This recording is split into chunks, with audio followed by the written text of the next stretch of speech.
Graça e paz, amém?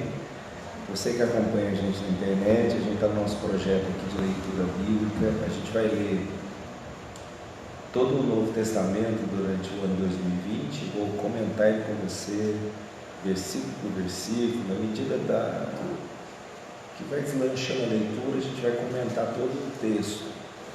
Hoje já é a terceira aula, a gente está no Evangelho de Mateus. A gente vai intercalar os evangelhos. Eu vou terminar Mateus e devo ler Romanos. É uma expectativa. Então a gente vai intercalar os evangelhos com as epístolas, seja de Pedro, Tiago. A gente vai intercalando elas para não ler o tempo todo só os 4 evangelhos seguidos, para que a gente tenha assim uma visão geral do Novo Testamento bem ampla. Esse é o nosso objetivo. Você que acompanha a gente na internet, eu fico feliz para que a palavra de Deus entre na sua casa e você possa receber de maneira poderosa o ensino que eu ando falando com as pessoas. O seguinte: quando a gente prega no culto, a gente separa um texto, a gente elabora uma mensagem sobre aquele texto que Deus falou no nosso coração, e quando a gente faz isso, não é que você, como eu posso dizer, não é limitado, mas esse projeto é diferente porque a gente vai ler o texto junto. É como se a gente desse uma liberdade para Deus falar de um jeito ainda maior do que num culto. Porque normalmente os textos que a gente usa no culto, é claro que Deus é quem dá, é claro que Deus é quem inspira, mas aqui você está lendo um todo, então é como se você desse um espaço assim de uma variedade muito maior, que Deus pode falar poderosamente. Então penso que isso é uma imersão na Escritura assim, muito, muito diferente. Eu acredito que vai fazer diferença na nossa vida. Então Mateus capítulo 11, nós já oramos, que o Senhor abençoe você e a sua casa, em nome de Jesus. Então vamos a partir do verso 1, que diz: Ora, tendo acabado Jesus de dar essas instruções a seus 12 discípulos, partiu dali a ensinar e a pregar nas cidades deles. Quando João ouviu no cárcere falar das obras de Cristo, mandou por seus discípulos perguntar-lhe: És tu aquele que estava para vir, ou havemos de esperar outro? Jesus respondendo disse-lhes: Ide e anunciai a João o que estáis ouvindo e vendo: os cegos veem, os coxos andam, os leprosos são purificados, os surdos ouvem, os mortos são ressuscitados, e aos pobres está sendo pregado o Evangelho. E bem-aventurado é aquele que não achar em mim motivo de tropeço. Vale a pena lembrar que quando você lê lá no Evangelho de João, no capítulo 1, João Batista olhou para Jesus e disse: Eis o Cordeiro de Deus que tira o pecado do mundo. Lembra? Ele disse: Eu não sou digno nem de carregar suas sandálias, e o Senhor quer que eu te batize? Aí Jesus: faça para que se cumpra a Escritura. Então João não tinha dúvida nenhuma que Jesus era o Messias. Então houve um tempo na vida de João que estava muito claro que Jesus era o Messias. O fato é que João deveria batizar até encontrar o Messias e depois associar o seu ministério ao de Jesus. Mas em algum momento houve uma ruptura e João se enveredou pelo caminho de profeta mesmo. Ele foi entrar naquela guerra lá da esposa Herodias, que deixou, que casou, e ele ficava lá o tempo todo profetizando que aquilo não era lícito, até que foi preso e perdeu a cabeça. Ele está preso aqui por causa desse confronto com o rei. O rei pegou a mulher do próprio irmão e casou com ela, e ele está preso nesse contexto. Você sabe que ele tem diferença de idade de 6 meses dele para Jesus, e são primos. Há quem diga que João entendeu que Jesus era o Cristo, mas já viu aquele negócio: mas é meu primo? Será que é ele mesmo? É meu primo. Então, aqui no cárcere, João Batista tem uma crise de fé, que ele é ele mesmo, porque ele está preso, as coisas ficaram difíceis para ele. Isso fez com que ele tenha dúvida. Essa dúvida dele também é legítima pelo fato de que o povo de Israel esperava o Messias, que ia libertar eles daquele cativeiro que era Roma sobre eles. A espera dos judeus é do Messias, que vai reinar sobre a terra e que vai estabelecer o seu trono sobre a terra. É como se, para ficar claro para você que me ouve, É como a gente está esperando Jesus, para nós é a segunda vinda. Para eles vai ficar muito mais claro esse Jesus que volta para nós sendo segunda vinda, é o que eles esperavam de Jesus na primeira. Então, na primeira, Jesus não veio julgar, ele não veio aplicar julgamento. Na primeira vinda, Jesus veio receber o julgamento pelo pecado. Ele tomou sobre si as nossas dores, as nossas enfermidades. O castigo que nos traz a paz estava sobre ele. Então o juízo de Deus foi aplicado sobre Jesus na primeira vinda. A segunda vinda, sim, ele já não vem como cordeiro, ele vem como leão da tribo de Judá. Aí a Bíblia, a profecia vai dizer que o trono dele vai se estabelecer sobre o Monte das Oliveiras. O monte vai se abrir ao meio, vai fluir um rio de água doce do meio desse monte. É fato você saber que há uma falha geológica no monte, já esperando só a fala dele para que ele abra e de lá nasça a fonte que vai brotar. Amém? Essa era a vinda. E João Batista agora está nessa crise, porque ele pensa, será que é ele mesmo? Eu estou aqui preso, o reino não veio, o Jesus... Pensa comigo um detalhe que eu estive pensando hoje quando li. Se Judas traiu Jesus por 30 moedas, foi um impulso dele para ver se Jesus acordava e se manifestava logo como Messias. Judas cria que ele era o Messias, cria tanto que traiu ele para ver se apressava as coisas, para ver se ele se revelava logo como aquele que ia detonar logo o império. Você vê, Pedro estava armado de espada no dia que Jesus foi preso. Então, de certa forma, havia uma expectativa de que Jesus reinasse logo ali naqueles dias, mas não era essa a missão, alvo principal de Jesus. Eles não compreenderam bem a profecia, por isso está aqui João vivendo essa situação. Versículo 7. Então, partindo eles, passou Jesus a dizer ao povo a respeito de João: que saíste a ver no deserto um caniço agitado pelo vento? Sim, que saíste a ver um homem vestido de roupas finas? Ora, os que vestem roupas finas assistem nos palácios reais. Mas para que saístes? Para ver um profeta? Sim, eu vos digo, e muito mais que profeta. Este é de quem está escrito: eis aí eu vos envio diante da tua face o meu mensageiro, o qual pregará o teu caminho diante de ti. Em verdade vos digo, entre os nascidos de mulher, ninguém apareceu maior do que João Batista, mas o menor no reino dos céus é maior do que ele. Desde os dias de João Batista até agora, o reino dos céus é tomado por esforço, e os que se esforçam se apoderam dele, porque todos os profetas e a lei profetizaram até João. E se o quereis reconhecer, ele mesmo é Elias que estava para vir. Só esse trecho a gente já ficava falando mais de meia hora nele, mas eu não posso. O que acontece aqui? Assim que Jesus responde aos discípulos de João Batista, ele dá a eles uma mensagem validando o ministério de João Batista. João Batista é quem ele tinha que ser, só está tendo um momento aqui, é ele mesmo, que eu estou preso aqui, minha vida não está lá essas coisas. Toda pessoa vai ter um momento desse na fé, onde você vai achar que Deus deixou você na mão, mas tem certeza? Era isso mesmo? Toda pessoa vai viver isso. Aí Jesus vem com a mensagem dizendo assim: olha, ele é a profecia viva, porque a última profecia de Malaquias é que antes que tudo aconteça, ia vir alguém no espírito de Elias, ele ia converter o coração dos pais aos filhos, dos filhos a seus pais, e aí terminou a última profecia do Antigo Testamento, sobre a unção de Elias que viria se manifestar sobre a terra. A última profecia aconteceu, depois passou mais de 400 anos, chega a 430 anos, que é o período intertestamentário, o período do silêncio, que é mais conhecido. Ali teve a revolta de Macabeus, e Israel teve uma ascensão nessa revolta, eles reinaram por um certo período nesse tempo.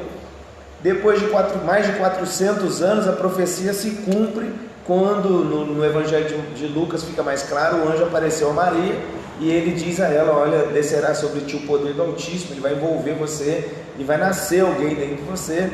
Só que antes dessa profecia, que às vezes a gente já vai direto na profecia de Jesus e pula o detalhe, antes dessa profecia, o anjo se apresenta à mãe de João Batista. Ele nasceu 6 meses antes, e diz para ela: olha, vai nascer dentro de você alguém aí que é chamado de Deus. Então, o que a gente percebe é Jesus validando aqui o ministério de João Batista. Depois de 400 anos, para começar de novo, Deus a se manifestar, cumpriu a última palavra que ele liberou 400 e poucos anos atrás, dizendo que alguém ia nascer, e Jesus está aqui dizendo, ele é o Elias que vocês deveriam esperar mesmo, ele está preparando o caminho para mim, e ele vai dizer, entre os nascidos de mulher não há ninguém igual a João Batista, mas o menor no reino dos céus é maior do que ele, é enigmático, porque João Batista é a tampa daquilo que a gente chama de antiga aliança. Ele é o auge de um profeta do Antigo Testamento, mas o menor no reino que Jesus está pregando agora, aquele que se converteu hoje, é maior que João Batista. É maior em que sentido? É maior na plenitude do Espírito, porque a lei tornou as pessoas enfermas. Ela não conseguia apontar, além de apontar pecado, ela não curava, ela não restaurava alguém. Lembra quando Jesus fala no João 16, ele fala assim, ainda tenho muita coisa que dizer a vocês, mas não posso dizer agora, porque vocês não estão preparados para ouvir. Mas quando vier o Consolador, o Espírito da promessa, aí eu vou poder falar com vocês de coisas que eu não posso falar agora. Por isso, o menor no reino dos céus é maior do que João Batista, porque Jesus podia se revelar a João Batista num determinado nível, mas depois do Pentecoste, Deus pode se revelar a você numa intensidade muito maior do que se revelou aos profetas no Antigo Testamento. Então, João Batista é muito na Antiga Aliança, mas o menor hoje no reino dos céus é maior do que ele. É quando a gente lê Hebreus lá no capítulo 11, fala assim, ó, aquilo que os antigos apenas olharam de longe, aquilo que eles apenas miraram e pensaram assim, que coisa extraordinária, é isso que nós estamos vivendo agora, como nova aliança, amém? E ele entra nessa parte que aqueles que se esforçam, se apoderam do reino. O grego aqui é biazetai, ele está falando sobre violência. Alguns tradutores não gostam de traduzir esse texto, aqueles que são violentos se apoderam dele. Esse texto, ele é presente também em Lucas 16, ó. O de Lucas difere um pouquinho na forma que está escrita, mas se trata do mesmo momento. Lucas 16, eu não posso demorar aqui, que é longo hoje o texto. 16. A lei e os profetas vigoraram até João. Desde esse tempo vem sendo anunciado o evangelho do reino de Deus, e todo homem se esforça por entrar nele. Esse se esforça é ser violento.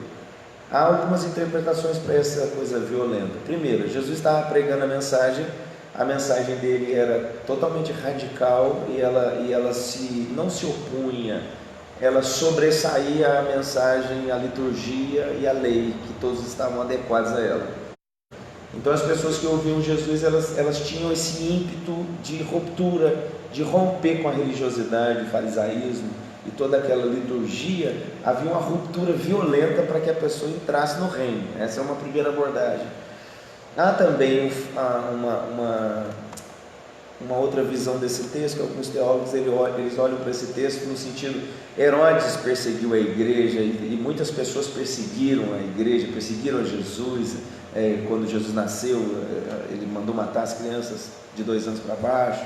Sempre houve essa coisa violenta sobre a igreja, e os que se esforçam, somos nós, os cristãos. A igreja sempre prevaleceu, mesmo sobre todo esse cenário de violência sendo colocado sobre ela. Então há pelo menos essas duas mais fortes interpretações desse texto. E bora aqui, nós estamos no capítulo 11 ainda. Então vamos lá, 11 e 15. Quem tem ouvidos para ouvir, ouça.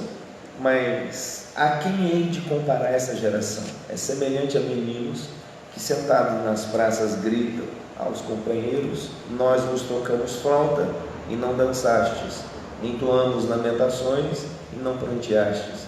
Pois veio João, que não comia nem bebia, e dizem, tem demônio. Veio o filho do homem, que come e bebe, e dizem, eis aí um glutão e bebedor de vinho, amigo de publicanos e pecadores. Mas a sabedoria é justificada por suas obras. Aqui Jesus está falando sobre a dureza do coração. Mais no final, lembra quando ele chegou no templo e ele falou para eles assim, vocês perseguem e matam os profetas, depois vocês fazem o túmulo deles ficar bonito e falam assim, nossa, aqui tem um grande homem de Deus. É sobre isso que ele está falando. Falou, nos dias de João Batista ele não comia, ele não se vestia, não era comum e vocês falavam que o cara era um endemoniado. Aí eu venho numa outra frequência, então eu venho me assentando com os pecadores, tocando neles, tentando trazer o reino de Deus numa outra esfera, e vocês dizem que eu sou um comilão, um bebedor de vinho, alguém. Então a dureza de coração deles fazia com que eles não percebessem a ação de Deus, mesmo ela se manifestando de outras maneiras. Amém? Esse é o problema da religiosidade. A religiosidade interfere diretamente na visão de reino que nós temos. Ela restringe Deus a um modelo que as pessoas criam em suas cabeças, uma roupagem, uma maneira de fala, um jeito que aparentemente expressa espiritualidade, mas que na verdade o coração está muito longe. Se aquilo não é, como eu posso dizer, se aquilo não vai por aquele caminho, quebra. A religião é estranha. E aí, continuando, passou então Jesus a increpar, ele está chamando a atenção, ele está exortando as cidades nas quais ele operara numerosos milagres, pelo fato de não se terem arrependido. Ai de ti, Corazim, ai de ti, Betsaida, porque se em Tiro e em Sidom tivessem operado os milagres que em vós se fizeram, há muito que elas teriam se arrependido com pano de saco e cinza. E contudo vos digo, no dia do juízo haverá menos rigor para Tiro e Sidom do que para vós outras. Tu, Cafarnaum, elevar-te-ás porventura até o céu, descerás até o inferno, porque se em Sodoma se tivessem operado os milagres que em ti se fizeram, teria ela permanecido até o dia de hoje. Digo-vos, porém, que menos rigor haverá no dia do juízo para com a terra de Sodoma do que para contigo.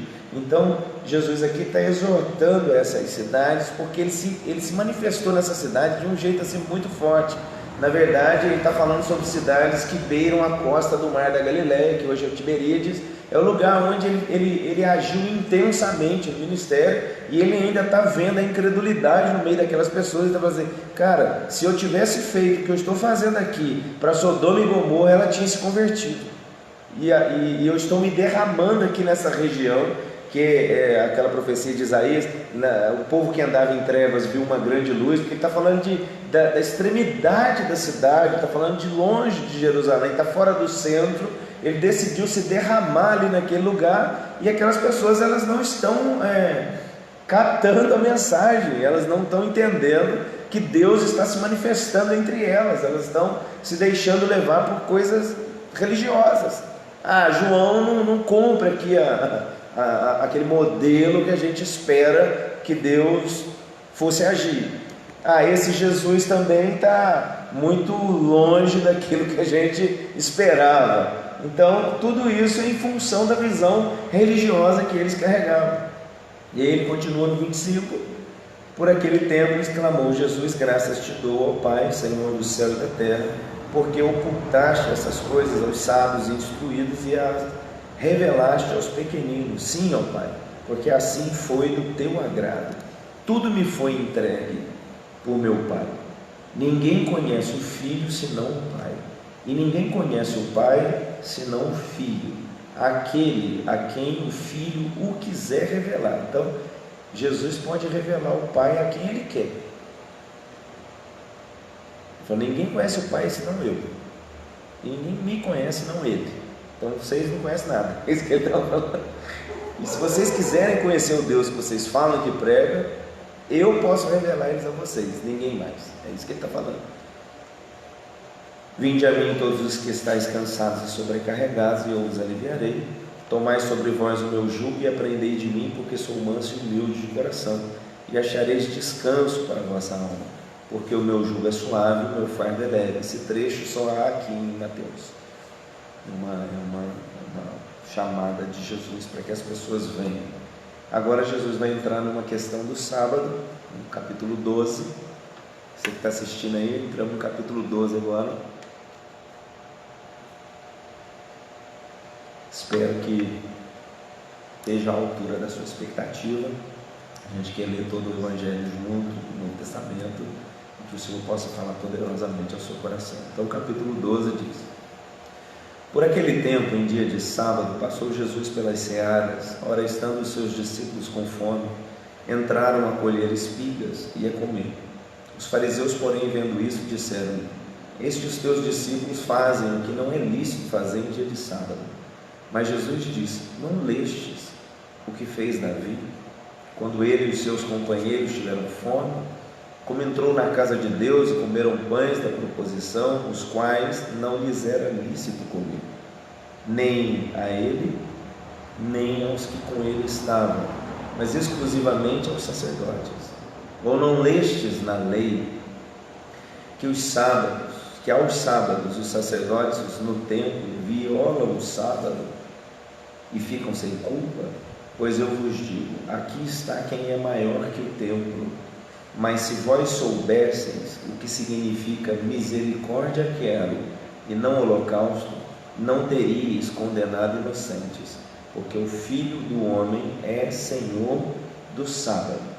Então aqui a gente precisa entender algumas coisas. Primeiro, esse texto que ele cita de Davi, ele está falando sobre quando Davi fugiu, ele entra no tabernáculo, o sacerdote Aimeleque atende ele e ele pede a ele comida. O sacerdote diz para ele: pelo menos os seus homens estão limpos das mulheres. Aí Davi fala assim: quando nós saímos para as batalhas, eles não ficam imundos, eles não se contaminam com mulheres, principalmente diante de uma batalha como essa, porque Davi estava sendo ameaçado de morte por Saul. Aí o sacerdote diz para ele: então você pode comer o pão que era separado. Esse pão é o pão da presença, que chama. Ele era trocado no rito do sacerdote. O pão era tirado, é esse tirado que ele vai comer. O pão fresco entrava no rito e ele era oferecido a Deus, pão fresco, o tempo todo. Por isso que Jesus disse: eu sou o pão vivo que desceu do céu. Todas as figuras do tabernáculo, elas apontam para Jesus. Enfim, ele cita essas questões aqui para mostrar que Deus quer misericórdia e não holocaustos. É como se ele estivesse dizendo assim: o que eu desejo de um ser humano são atos de misericórdia em lugar de ritos e holocaustos. Eu prefiro um coração puro, quebrantado, é isso que Deus está falando, do que toda uma liturgia e um protocolo sendo feito, mas sendo feito sem pureza de coração. Lembra, Jesus cita esse texto em outro lugar, ele vai dizer assim: esse povo me honra com seus lábios, mas seu coração está longe de mim. Quase é a mesma versão de 1 Samuel 15, 22, quando Samuel entra no arraial. Ele tinha dado a Saul a palavra para que ele exterminasse os seus inimigos, e ele: mas que barulho é esse de ovelhas que eu estou ouvindo? Aí Saul fala assim: não, o povo preferiu deixar aqui as ovelhas e os animais para ele sacrificar o Senhor. Aí Samuel diz: porventura tem Deus tanto prazer assim em holocaustos? É melhor obedecer do que sacrificar. Deus tem mais prazer que você viva o que é para viver, do que você ficar tentando depois fazer sacrifício e cumprir protocolos para não parecer que você tem um coração, como eu posso dizer, longe daquilo que é a vontade de Deus. Aqui ele começa a explicar essas questões do sábado. O que está mais acontecendo? Os discípulos de Jesus, eles não são fazendeiros, eles não estão trabalhando em uma colheita, eles estão arrancando o fruto do pé e comendo. Aos pobres isso era permitido no sábado. O problema é que os fariseus começaram a levar essa questão tão a pé da letra, de maneira que o sábado acabou se tornando um peso. E Jesus fala nisso mais tarde. O sábado foi feito para que houvesse descanso, não para que fosse essa opressão toda sobre as pessoas. Mas até hoje as pessoas guardam o sábado, a gente guarda o domingo. Sim, existe essa questão até hoje. O apóstolo Paulo, quando a gente entrar aqui em Romanos, eu vou defender isso melhor para você. Paulo vai dizer: uns fazem questão entre dias e outros julgam iguais todos os dias. Os que guardam o dia o faz para o Senhor, e os que não guardam o dia também não guardam por causa do Senhor. Então Paulo está dizendo: aqueles que guardam devem fazer isso para Deus, e não deve ficar atribuindo às pessoas como se as pessoas tivessem pecado, quem não guarda. E quem não guarda também não deve viver de um jeito que acha que é errado quem guarda. É isso que Paulo está dizendo. cada um viva seguramente acerca da sua fé, porque bem-aventurado o homem que não se condena naquilo que aprova. Então ele termina o assunto falando sobre fé. Ele está dizendo, isso é uma questão de fé. Se você acha que tem que guardar, que guarde então ao Senhor. Paulo fala, porque no concílio, em Atos capítulo 15, quando a igreja se reuniu com Tiago, irmão do Senhor, Pedro, os apóstolos e Paulo, se reuniram para saber como seria a vida dos gentios, eles debateram sobre muitas coisas, sobre a circuncisão, sobre se comeria ou não carne de porco, sobre se guardariam dias e festas, sobre todas essas coisas eles discutiram e chegaram a um veredito dizendo, olha, aos gentios, o que vai acontecer com eles? Eles devem apenas se abster da imoralidade sexual, da prostituição, dos ídolos e no demais eles podem comer o que eles quiserem, porque são gentios, nós não somos judeus. Aí a peleja deles está dizendo assim, o Espírito Santo veio sobre nós quando a gente praticou a lei ou quando a gente recebeu Jesus? Aí todos dizendo, é verdade, veio porque a gente, então não adianta pedir para esse povo circuncidar, guardar sábado e tudo mais, porque não é sobre isso mais que Deus está trabalhando. E é claro, o sábado, qual que era a questão do sábado? Deus fez todas as coisas em 6 dias e o sábado ele descansou. Enquanto Adão não pecou no sábado, enquanto Adão não havia pecado, ainda é sábado. O sábado seria eterno. O sábado seria um tempo de relacionamento com Deus, porque o mais tudo Deus já tinha feito. Quando o pecado entrou na humanidade, ele quebrou o sábado. O homem passou a ser, quando Deus fez todas as coisas e descansou, não estava tudo perfeito? Quando o pecado entrou, ele deturpou o ser humano. Então o homem quebra o sábado por si só. Só da gente estar vivo, a gente já está quebrando o sábado, porque a gente é imperfeito. Então Jesus veio para restaurar todas as coisas, para que o sábado pudesse se manifestar eternamente. Quando a nova Jerusalém descer do céu e eu reinar sobre ela, aí vai ser Shabat, vai ser descanso eterno entre Deus e os homens. Então quando agora ele entra aqui no homem da mão ressequida, Jesus partiu dali, entrou na sinagoga deles, ali havia um homem que tinha uma das mãos ressequidas. Então as pessoas com o intuito de acusá-lo perguntaram a Jesus, é lícito curar o sábado? Ao que lhes respondeu, qual dentre vós será o homem que tendo uma ovelha num salo, esta cair numa cova, não fará todo o esforço tirando-a dali? Ora, quanto mais vale um homem do que uma ovelha, logo é lícito ao sábado fazer o bem. Então disse ao homem, estende a mão, estendeu-a, e ele ficou sã como a outra. Retirando-se, porém, os fariseus conspiravam contra ele, sobre como lhe tirariam a vida. Então, essa questão do sábado, na verdade, quem está quebrando o sábado não é Jesus, é o cara com a mão ressequida, porque o cara não está perfeito no dia que era para estar perfeito. Então quando Jesus restaura a mão daquele cara, na verdade Jesus está devolvendo aquele cara ao sábado, e não o contrário. Só que a religião ofusca. Ele está falando, eu sou o Senhor do sábado foi feito por minha causa, eu sou maior que o templo. Ele vai falar aqui agora há pouco, ele vai falar, eu sou maior que a rainha de Sabá, que vocês veneram, eu sou maior que essas coisas, eu estou acima dessas coisas. Mas eles não tinham olhos para ver. Jesus se retira, mas Jesus, sabendo disso, afastou-se dali, muitos o seguiram e a todos eles curou. Amém? Advertindo-lhes, porém, que não expusessem a publicidade. Isso aqui dá uma confusão na gente, não dá? Se Jesus está revelando o reino dele, por que ele cura alguém e fala assim, não conta para ninguém não? Toda hora ele faz isso, já percebeu?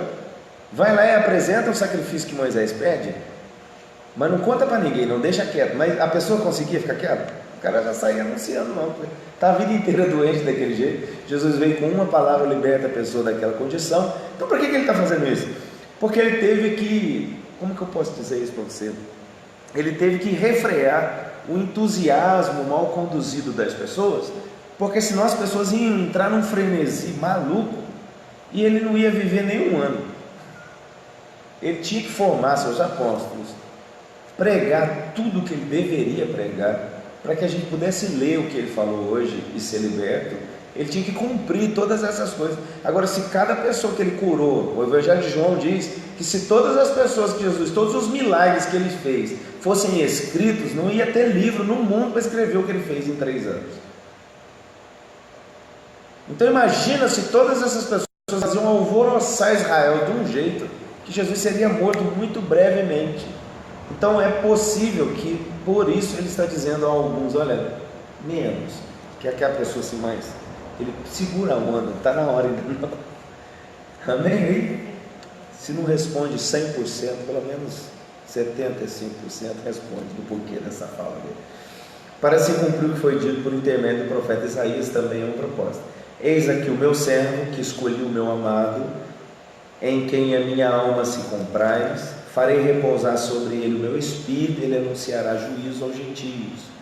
Não contenderá, nem gritará, nem alguém ouvirá nas praças a sua voz. Não esmagará a cana quebrada, nem apagará a torcida que fumega, até que faça vencedor o juízo, e no teu nome esperarão os gentios. Então lhe trouxeram o endemoniado, cego e mudo, e ele curou, passando o mudo a falar e ver. E toda a multidão admirava e dizia: é este porventura o filho de Davi? Mas os fariseus, ouvindo isso, murmuravam: este não expele demônios, senão pelo poder de Beelzebul, maioral dos demônios. Jesus, porém, conhecendo-lhes os pensamentos, disse, essa é uma das frases que eu sou apaixonado no Evangelho, e Jesus, conhecendo-lhes os pensamentos, disse: todo reino dividido contra si mesmo ficará deserto. Toda cidade ou casa dividida contra si mesmo não subsistirá. Se Satanás espere Satanás, dividido está contra si mesmo, como pois subsistirá o seu reino? E se eu expulso demônios por Beelzebul, por quem expulsam vossos filhos? Porque os filhos dos caras que estavam ali acusando ele também faziam exorcismo. E Jesus não só conhecia o pensamento, mas conhecia todo mundo que estava à volta dele. Então, se eu estou expulsando aqui no nome de demônios, seus filhos estão fazendo em nome de quem? Aí já deu ruim para os caras. Já era melhor já não ter falado mais nada. Mas ele vai continuar. Por isso, eles mesmos serão os vossos juízes. Se, porém, eu expulso o demônio pelo Espírito de Deus, certamente é chegado o reino de Deus sobre vós. Tem Bíblia sua escrita, eu expulso o demônio pelo dedo de Deus? Tem um outro lugar que ele fala isso, que ele está fazendo essas coisas pelo dedo de Deus, é o dedo mindinho, é pelo Espírito. Eu já até preguei sobre o dedo. Quando Deus está realizando uma coisa, é a força de Deus conduzindo algo. Lembra quando teve o julgamento de Pedro? Eles estão querendo açoitar Pedro e mandar que ele se calasse. Então Gamaliel fala: olha, antes de Pedro surgiu Teudas, ele arrastou uma multidão, mas ele morreu e logo todo mundo se dispersou. Depois dele surgiu outro, ele arrastou uma outra multidão, mas ele também morreu e logo todo mundo se dispersou. Aí Gamaliel dá esse exemplo para explicar: se essa coisa que Pedro está fazendo é de Deus, se é de homens, ele vai morrer e isso aí vai acabar. Mas se é de Deus, ninguém pode parar uma coisa dessa. Ele diz: eu estou falando isso para que vocês não sejam pegos lutando contra Deus, ou seja, para que vocês não fiquem opostos ao que Deus está fazendo. Você vai se colocar entre o que Deus já está fazendo? É impossível. Então Jesus, na verdade, ele está dizendo: eu expulso demônios pelo dedo de Deus, é o que Deus quer fazer agora. Eu só estou a favor da correnteza. Eu não sou louco de ficar entre o que Deus está fazendo. Não seja nenhum de nós loucos ao ponto de se colocar entre o que Deus está fazendo. Fique a favor. O apóstolo, ele ensina algo para nós: você não precisa inventar nada. Se você fizer uma boa leitura sobre o que Deus está fazendo, já é suficiente para você perceber que se Deus está indo naquela direção, vá com Ele, vai dar tudo certo. Não tente ficar entre Deus tentando, amém? E aí ele está dizendo: se eu expulso demônios pelo Espírito de Deus, certamente é chegado o reino de Deus sobre vós. Ou como pode alguém entrar na casa do valente, roubar-lhe os bens sem primeiro amarrá-lo? E então lhe saqueará a casa. Quem não é por mim é contra mim, quem comigo não ajuda espalha. Por isso vos declaro: todo pecado e blasfêmia serão perdoados aos homens, mas a blasfêmia contra o Espírito Santo não será perdoada. Se alguém proferir alguma palavra contra o Filho do Homem, será isso perdoado. Mas se alguém falar contra o Espírito Santo, não lhe será perdoado, nem nesse mundo, nem no porvir. Há uma certa dificuldade nesse texto, dá medo na gente, quando você lê isso, como pode um pecado que não tem perdão. Do que ele está falando? Ele está falando que ele estava fazendo algo que é de Deus, ele está expulsando demônios. Através de quê? Através do Espírito Santo. E os caras estão falando que aquela ação é de demônio. É de demônio? É do Espírito de Deus. Essa blasfêmia não tem perdão. É quando você olha uma coisa que é Deus quem está fazendo, isso é coisa de demônio. É essa blasfêmia que ele está, a essa ele está se referindo. Então há um povo colocando uns vídeos. É lógico que tem algumas coisas que fogem do padrão, assim, do misericórdia, mas eu não me atrevo a falar delas. Então há algumas pessoas colocando, umas pessoas rodando, caindo, que diferença que tem? Um cara rodando num evento espírita, candomblé, o que for, e um outro crente rodando numa outra imagem, que diferença tem? Ou seja, tudo é demônio. É esse tipo de blasfêmia que Jesus está repreendendo aqui. Ele está dizendo assim: como é que você vai falar que uma coisa é demônio, rapaz? Você nem sabe quem está por trás daquilo. Amém?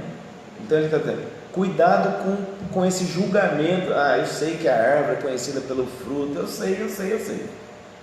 Só que os fariseus aqui também sabiam, mas estão cometendo a blasfêmia. Porque o excesso da religião, o excesso daquela coisa que já formatou nossa cabeça, não, a igreja não é assim não, mas está louco? Esse excesso tem feito alguns chamar de demônio a ação do Espírito.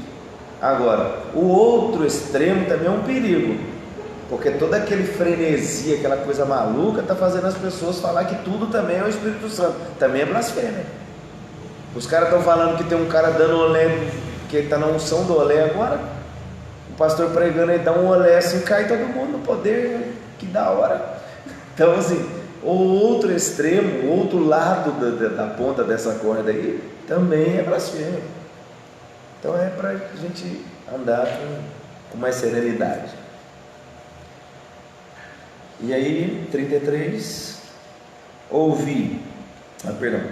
fazei a árvore boa e o seu fruto bom, ou a árvore má e o seu fruto mau, porque pelo fruto conhece a árvore. Então ele terminou esse negócio aqui, esse assunto, falando sobre isso. Pessoal, vamos ver o fruto disso aí? Vamos ver aonde a pessoa está chegando com isso aí? Aí a gente vai saber quem que fez. Raça de víboras, como podeis falar coisas boas sendo maus? Porque a boca fala o que está cheio do coração. Por isso que eu estou nesse projeto com você. Você vai ficar aqui 1 hora lendo a palavra comigo. Eu sei que é cansativo, também trabalhei hoje. Você está na internet também, às vezes ficar o tempo todo vendo é tremendo. Mas a boca fala o que está cheio do coração. Você pensa o que pode acontecer com você pelo fato de você ter um acesso ao Novo Testamento desse jeito. Algo vai acontecer. Nós estamos no ano da salvação. No abrir da sua boca, a única coisa que vai sair é uma palavra que vai arrancar pessoas do império das trevas. Amém. Em nome de Jesus. O homem bom tira do bom tesouro boas coisas, mas o homem mau do mau tesouro tira coisas más. Então vamos encher o coração dos tesouros poderosos que são a Escritura de Deus aí dentro do nosso coração. Amém? Então, digo-vos que de toda a palavra frívola que proferirem os homens, dela darão conta no juízo, porque pelas tuas palavras será justificado, pelas tuas palavras será condenado. Aqui Jesus exorta a respeito das coisas que falamos. Uma palavra frívola é uma palavra que não edifica nada. Sendo ela falada ou não, ela não agregou nada. Assim, Provérbios, por exemplo, 18, 21, traz essa... Deixa eu ler para você.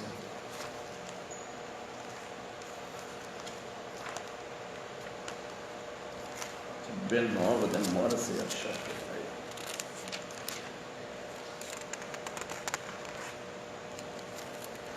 18, 21. A morte e a vida estão no poder da língua. O que bem utiliza, come do seu fruto. Então, a morte e a vida está na língua. Amém? Então, alguns escribas e fariseus replicaram: Mestre, queremos ver de tua parte algum sinal. Ele, porém, respondeu: uma geração má e adúltera pede um sinal, mas nenhum sinal será dado, senão do profeta Jonas. Porque assim como esteve Jonas 3 dias e 3 noites no ventre do grande peixe, assim o Filho do Homem estará 3 dias e 3 noites no coração da terra. Ninivitas se levantarão no juízo com esta geração e a condenarão, porque se arrependeram com a pregação de Jonas. Uau! E eis aqui está quem é maior do que Jonas. A rainha do sul se levantará no juízo com esta geração e a condenará, porque veio dos confins da terra para ouvir a sabedoria de Salomão. E eis aqui está quem é maior que Salomão.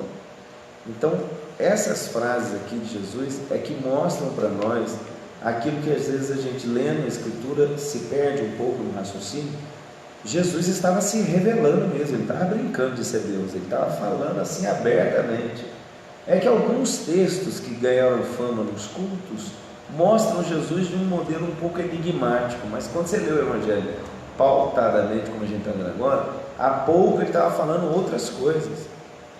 Agora ele já está falando sobre, olha, no dia do juízo, ninivitas vão se levantar para reinar junto comigo. Vocês vão ficar assim, uau, que esse povo está aqui, porque eles ouviram a pregação de Jonas e se arrependeram. E aqui está quem é maior que Jonas, ou seja, é melhor vocês se arrepender logo e reinar comigo, porque a rainha do sul vai se levantar no juízo e ela vai reinar comigo, porque ela veio ouvir a sabedoria de Salomão. E aqui está quem é maior que Salomão, e vocês não estão ouvindo. Então ele não estava brincando de falar, não, ele estava...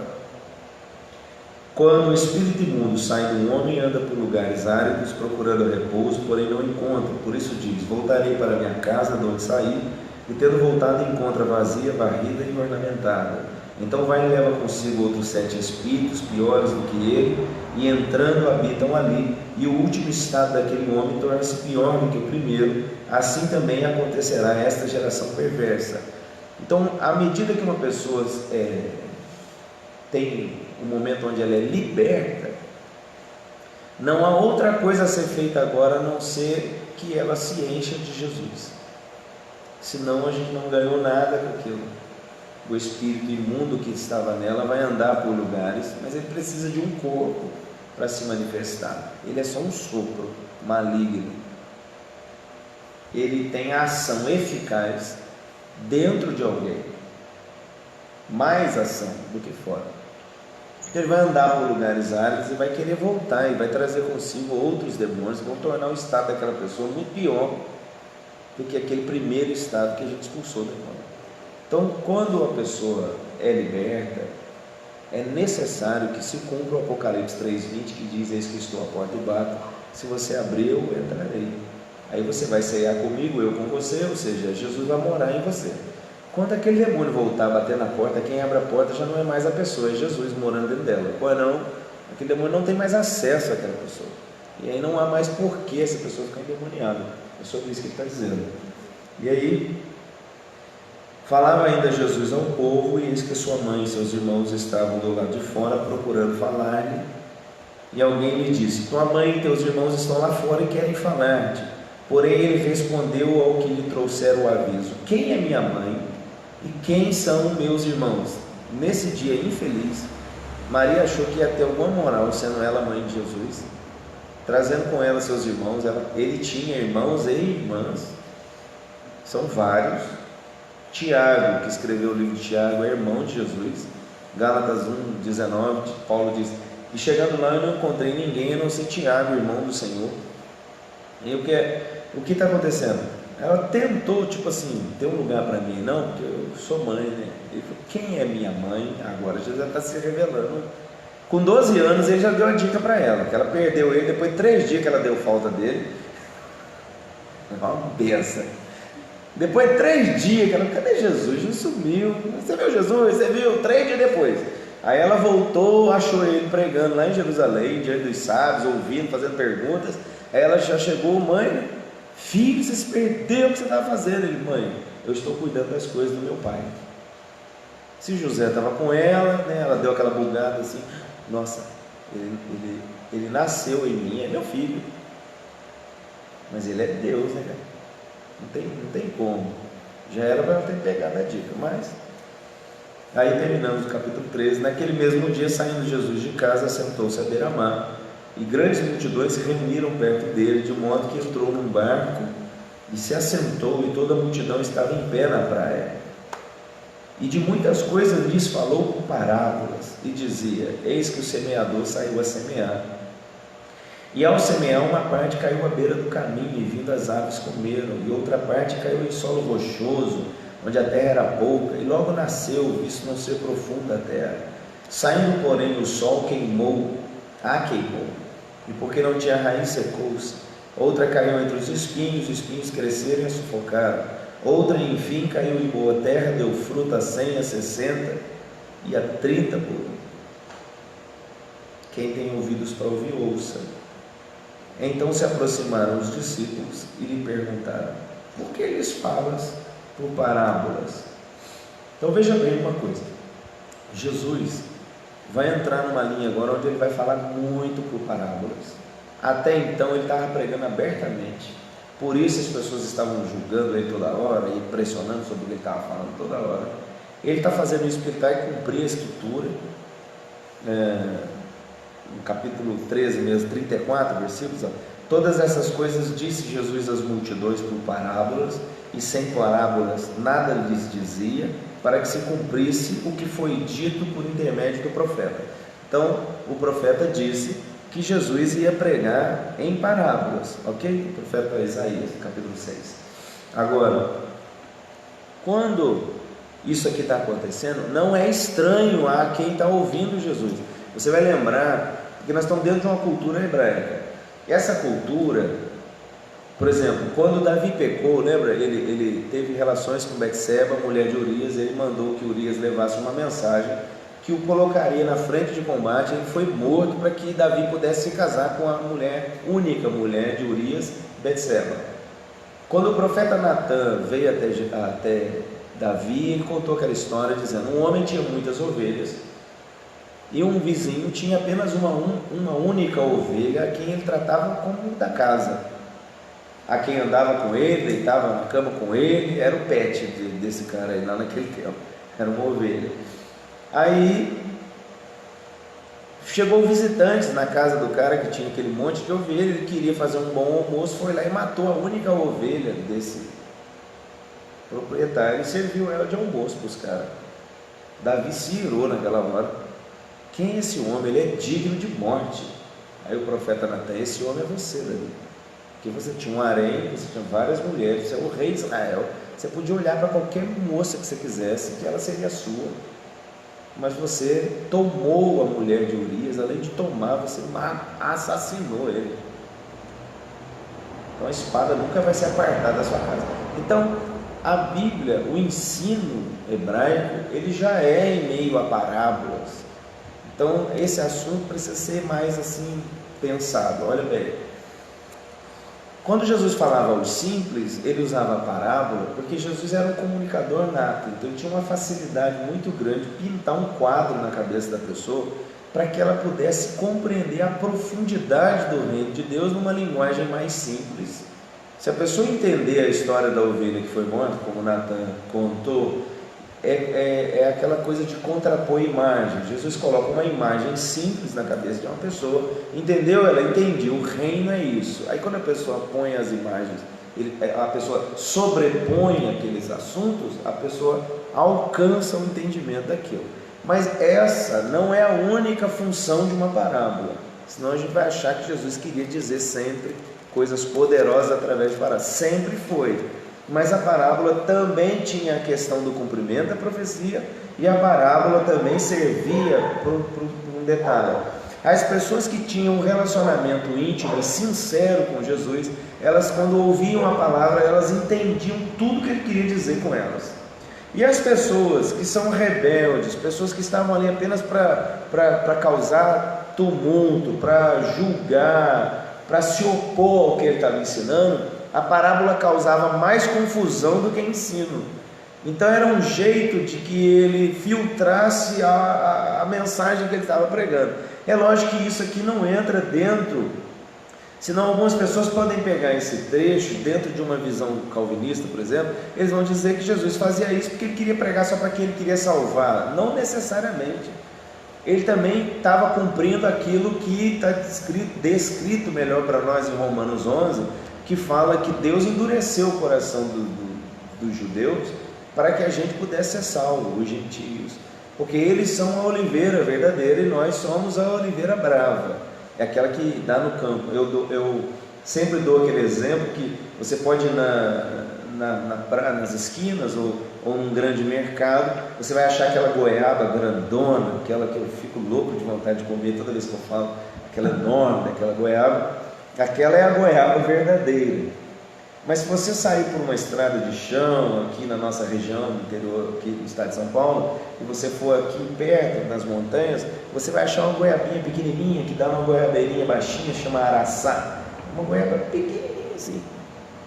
Ela não é a goiaba verdadeira, ela é a goiaba silvestre, ela nasceu aí. Assim somos nós, os gentios, vocês nasceram aí. E os judeus são a goiaba verdadeira. Só que Jesus fez com que o coração deles fosse endurecido para que nós pudéssemos ser salvos. E aí nós fomos enxertados na goiaba verdadeira. A seiva que alimenta e deixa aquela goiaba vistosa, agora percorre você para que você frutifique na mesma intensidade. Amém? Por isso o menor no reino dos céus é maior do que João Batista, porque a seiva que percorre você agora é a mesma que percorria no corpo dele, mas na segunda aliança, numa disposição muito mais ampla do que o Espírito quer realizar numa pessoa. Até aí, tudo bem? Então, a função de uma parábola: esconder a verdade dos ouvintes desinteressados e abrir o entendimento dos interessados. Cumprir a profecia, esse é o alvo de Jesus se comunicar em parábolas. Deu para entender? Vamos embora. Pois ao que tem se lhe dará e terá em abundância, mas ao que não tem, até o que tem lhe será tirado. Eu gosto de colocar fidelidade nesse texto aqui. Ao que tem fidelidade se lhe dará e terá em abundância. Ao que não tem fidelidade, até o que tem lhe será tirado. Fidelidade, até no texto, se você colocar ela, já ajuda. Imagina na vida. Essa é uma dica muito legal. Amém? Por isso lhes falo por parábolas, porque vendo não veem, ouvindo não ouvem, nem entendem. Quem? Aqueles que estão ali apenas para causar. De sorte que nele se cumpra a profecia de Isaías: ouvireis com os ouvidos e de nenhum modo entendereis, vereis com os olhos e de nenhum modo percebereis, porque o coração desse povo está endurecido, de mau grado ouviram. É fato que é Deus que está trabalhando nisso, aproveitando-se disso. Aí tudo bem. O judeu, para ele, nesse período, a questão do arrependimento era muito difícil. Por quê? Porque eles se entendem como o povo escolhido de Deus, e são, mas nesse momento Deus está se revelando. Então há uma certa dificuldade deles quebrar alguns protocolos ali. É isso que está acontecendo agora. Amém? Bem-aventurados, porém, os vossos olhos, porque veem, os vossos ouvidos, porque ouvem.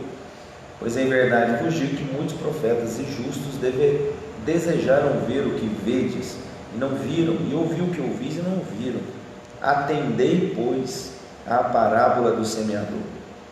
A todos os que ouvem a palavra do reino e não compreendem, vem o maligno e arrebata o que lhes foi semeado no coração.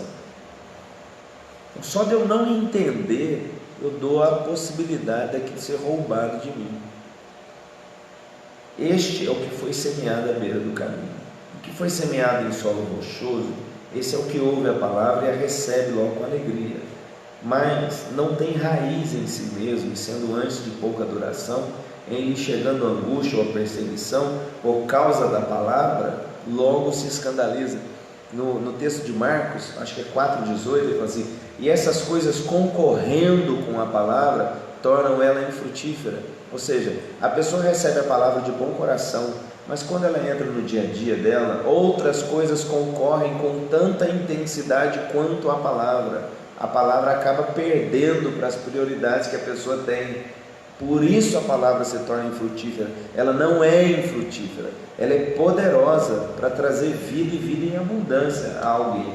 Mas quando essa pessoa tem outras coisas concorrendo dentro dela, disputando espaço dentro dessa pessoa, a palavra perde a luta, não porque ela é fraca, mas porque a pessoa passou a dar mais prioridade a outras coisas, a outros sentimentos, a outras vontades, que concorrendo com a palavra dentro de um mesmo ambiente de frutificação, que é o coração, tornou assim a palavra infrutífera.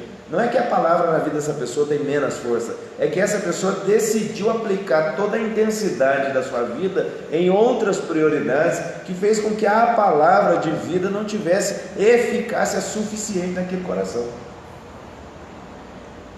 O que foi semeado entre os espinhos é o que ouve a palavra, porém os cuidados do mundo, a fascinação das riquezas, sufocam a palavra e fica infrutífera. Perdão, é esse texto aqui, 22. Porque está crescendo espinhos e coisas boas juntos. O outro é que não tem raiz, ou seja, é superficial. O que ele recebeu não cria raiz, não é profundo. Então, na hora que vem a pressão, a pessoa não tem base nenhuma, então ela se perde. Esse aqui é o que eu expliquei primeiramente.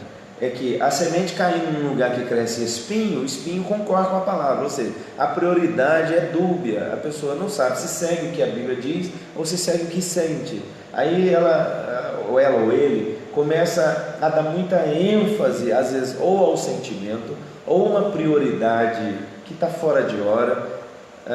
Você está tentando pregar e mostrar para aquela pessoa que o melhor naquele momento não é aquilo. E quando você está falando aquilo, você está falando tranquilo, que você está isento de emoção, que você não está sentindo o que a pessoa está sentindo. Por isso é tão cirúrgico para você olhar para a pessoa e dizer assim: não vá por aí, porque você não está envolvido emocionalmente com aquilo. Mas é muito ruim para quem ouve, porque a pessoa já criou tanta expectativa sobre aquele caminho errado, que você dizer para ela que aquilo não é o bom agora, ela vai começar a ter esses dois momentos dentro dela, e essa pessoa vai acabar tornando a palavra infrutífera, devido à ênfase que ela quer dar àquele outro sentimento, que ele, aos olhos de Jesus, ele é como um espinho crescendo, ele vai fazer sombra e vai tornar a palavra infrutífera. Mas o que foi semeado em boa terra é o que ouve a palavra, compreende, frutifica e produz a 100, a 60 e a 30 por um. Aí ele vai falar uma parábola do joio.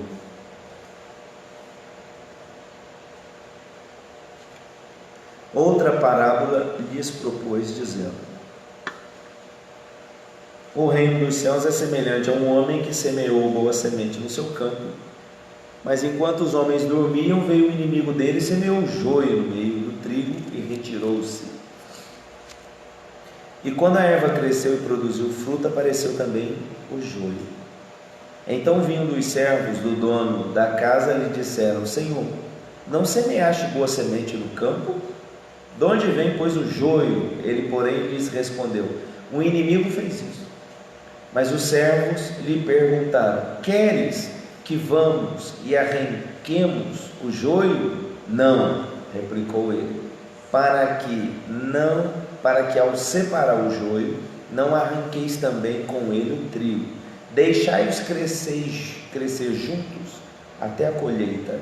E no tempo da colheita direi aos ceifeiros: ajuntai primeiro o joio, atai-o em feixes para ser queimado, mas o trigo recolhei-o no seu celeiro. Ele está dizendo isso porque o joio é idêntico ao trigo, mas quando chega no período da colheita, o joio não frutifica e o trigo tem fruto. Ele está falando: a árvore é conhecida pelo fruto. No final, deixa crescer junto. Não precisa arrancar agora. Por isso que não cabe a nós julgar quem entra ou sai da igreja. Por isso as pessoas estão preocupadas se a pessoa tem tatuagem ou não, se ela é afeminada ou se o homem é afeminado, a mulher é o quê? Homizado? Masculinizado. Aí, esqueci. Se a pessoa é afeminada ou se tem uma coisa masculina, quem é alguém para dizer se é joio, se é trigo, se é de Deus, se não é de Deus? Deixe que cresçam junto. Porque Jesus vai fazer uma obra, dependendo do grau de intensidade que essa pessoa der à palavra de Deus sendo revelada ao coração dela, é aí que a gente vai saber se ela vai frutificar ou não. Ele deixa que cresçam juntos, não há problema nisso. Então não cabe à igreja, viu, servos? Quer que a gente arranca? Isso é igreja. Quer que a gente arranca? Não, ponto de exclamação. Deixa que cresçam juntos. Quando chegar no dia da colheita, aí a gente vai ver quem deu fruto, quem não deu. Quem deu vai para a glória, quem não deu vai para o inferno, e amém. Jesus é bem prático, tá vendo? Então não cabe a nós julgar. Não serve esse papel para nós. Outra parábola lhes propôs, dizendo: o reino dos céus é semelhante a um grão de mostarda que um homem tomou e plantou no seu campo, o qual é na verdade a menor de todas as sementes, e crescida é maior do que as hortaliças, e se faz árvore, de modo que as aves do céu vêm alinhar-se nos seus ramos.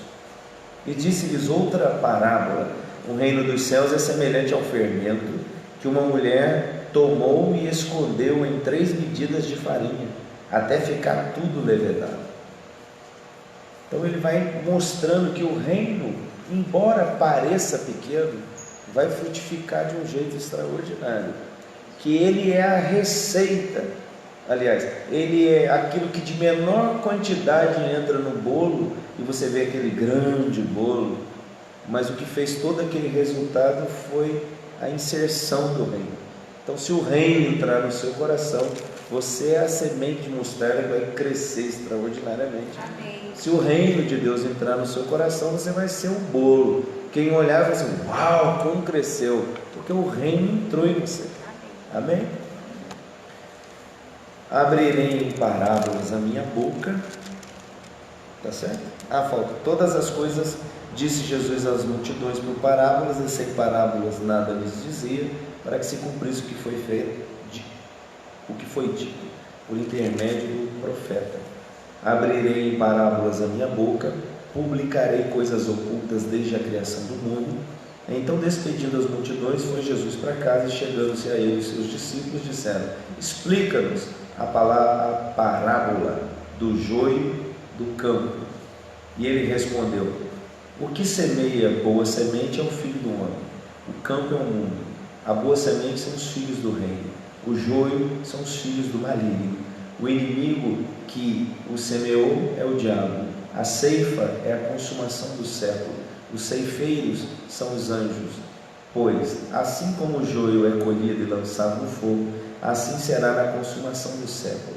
Mandará o Filho do Homem a seus anjos, que ajuntarão no seu reino todos os escândalos e os que praticam iniquidade, e os lançarão na fornalha acesa. Ali haverá choro e ranger de dentes. Então os justos resplandecerão como o sol, e o reino de seu Pai. Quem tem ouvidos para ouvir, ouça. O reino dos céus é semelhante a um tesouro oculto no campo, o qual certo homem, tendo achado, escondeu, e transbordante de alegria vai e vende tudo que tem e compra aquele campo. Então, o reino de Deus é o que enriquece aquele campo. Sem o reino, aquele campo seria mais um campo. Mas quando o homem, é como um homem achar petróleo na propriedade dele. Ele achou o reino.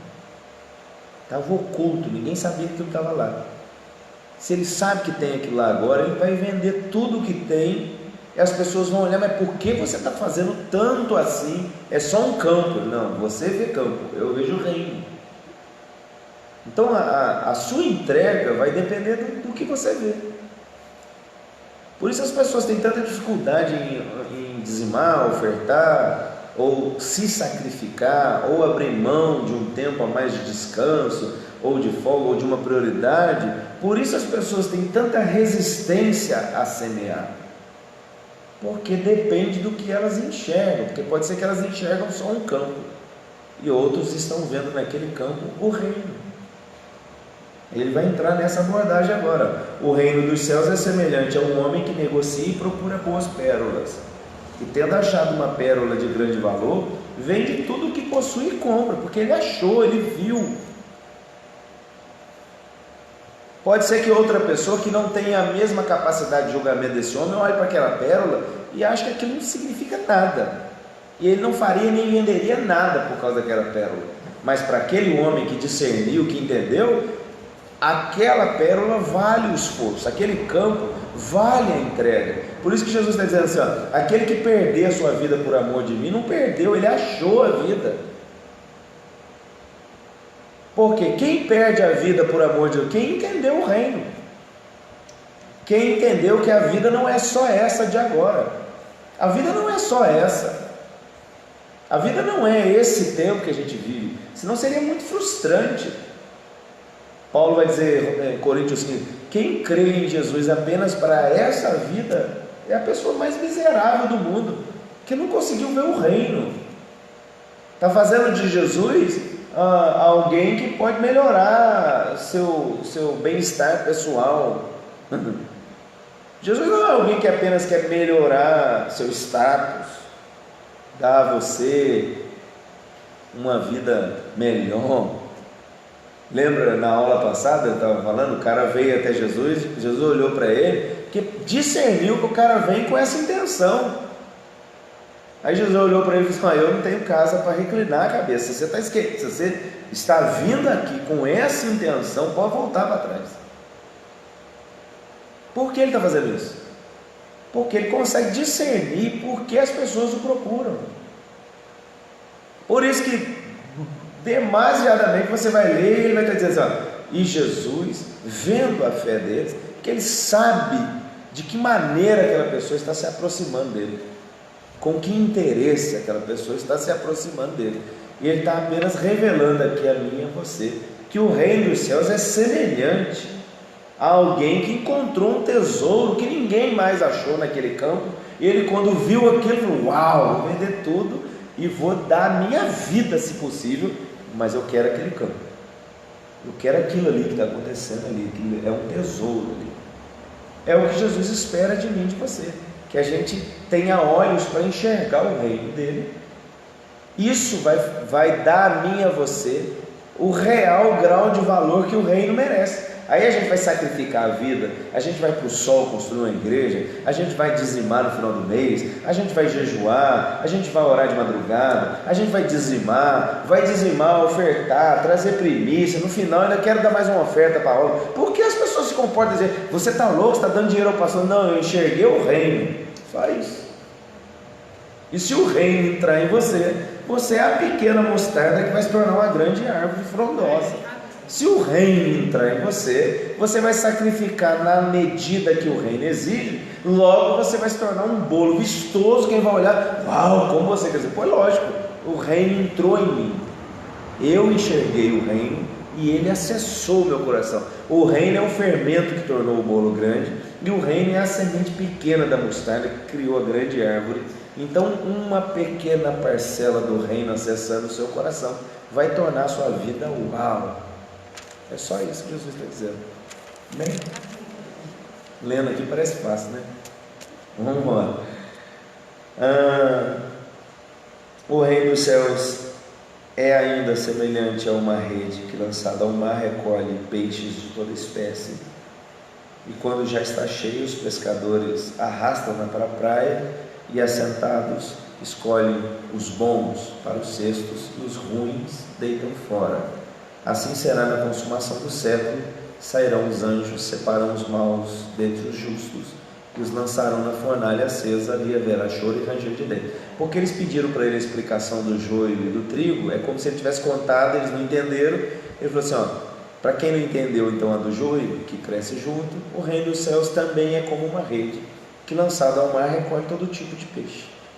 Depois os pescadores cedo falaram: esse aqui não dá para comer, é venenoso, é baiacu, joga fora. Esse aqui não, esse aqui é bom, vai para o cesto. Então ele só mudou o exemplo, mas a visão do joio e da rede é a mesma. Entendestes todas as coisas? Responderam-lhe: sim. Então lhes disse: por isso todo escriba versado no reino dos céus é semelhante ao pai de família, que tira do seu depósito coisas novas e coisas velhas. Tendo Jesus proferido essas parábolas, retirou-se dali, e chegando à sua terra, ensinava-os na sinagoga, de tal sorte que se maravilhavam e diziam: de onde lhe vem essa sabedoria e estes poderes miraculosos? Não é este o filho do carpinteiro? Jesus cresceu ali. Não se chama sua mãe Maria e seus irmãos Tiago, José, Simão, Judas? Olha quantos irmãos ele tinha. Não vivem entre nós todas as suas irmãs? Não cita nome porque nós estamos numa cultura judaica. Ela não, dificilmente vai fazer menção ao nome de uma mulher. Mas são irmãs, são pelo menos duas. De onde lhe vem, pois, tudo isto? Escandalizavam-se nele. Jesus, porém, lhes disse: não há profeta sem honra, senão na sua terra e na sua casa. Lembra que o João Batista não está olhando para ele meio assim, porque é primo? Isso é normal. E não fez ali muitos milagres por causa da incredulidade deles. Por aquele tempo, ouviu o tetrarca Herodes a fama de Jesus e disse aos que o serviam: este é João Batista, ele ressuscitou dos mortos e por isso nele operam forças miraculosas. Porque Herodes, havendo prendido e atado João, metera no cárcere por causa de Herodias, mulher de Filipe, seu irmão, pois João lhe dizia: não tinha lícito possuí-la, e querendo matá-lo, temia o povo, porque o tinha como profeta. Ora, tendo chegado o dia natalício de Herodes, dançou a filha de Herodias diante de todos e agradou Herodes, pelo que prometeu com juramento dar-lhe o que pedisse. Ele diz assim: eu te darei até metade do meu reino. Mas ele é mentiroso, porque ele é um vassalo de Roma, ele está ali apenas para manter a ordem pública. Acima dele tem Pilatos mandando. Na verdade, ele tem que cumprir o que Pilatos quer, que o império é romano. Ele nem pode dar metade do reino, que ele não tem mais reino. Roma tomou o reino dele. Então ela, instigada por sua mãe, disse: dá-me aqui num prato a cabeça de João Batista. Eu tenho anotado numa Bíblia que já li antes dessa, nessa frase, eu escrevi assim: no banquete do mundo, o prato principal é a cabeça de profeta. Então, aqui está o banquetão do mundão rolando, e o prato principal aqui foi a cabeça de João Batista numa bandeja. Entristeceu-se o rei, mas por causa do juramento e dos que estavam com ele à mesa, determinou que lhe a dessem. E deu ordens e decapitou João no cárcere. Foi trazida a cabeça no prato e dada à jovem, que a levou à sua mãe. Então vieram seus discípulos, levaram o corpo, o sepultaram, depois foram e anunciaram a Jesus. Jesus, ouvindo isso, retirou-se dali num barco para um lugar deserto, à parte. Por que você acha que Jesus acabou de ouvir que o primo dele, João Batista, um homem íntegro, reto, temente a Deus, que desviava do mal, igual Jó, acabou de ser decapitado numa festa idiota? Aí Jesus entra num barco, vaza para um lugar deserto. Você consegue entender o que ele está sentindo ou não? Sabe aquele negócio que você quer ficar sozinho? Então ele entrou num barco para um lugar deserto, à parte. Sabendo as multidões, vieram das cidades, seguindo-o por terra. Desembarcando, aquele desceu, agora eu vou ficar sozinho. Desembarcando, viu Jesus uma grande multidão e compadeceu-se dela e curou seus enfermos. Então o que está acontecendo aqui? Isso aqui é para aquela nossa palavra: eu não estou bem hoje, não vou na igreja. Hoje eu não vou pregar porque eu não estou bem. Hoje eu não vou cantar porque eu não estou me sentindo bem.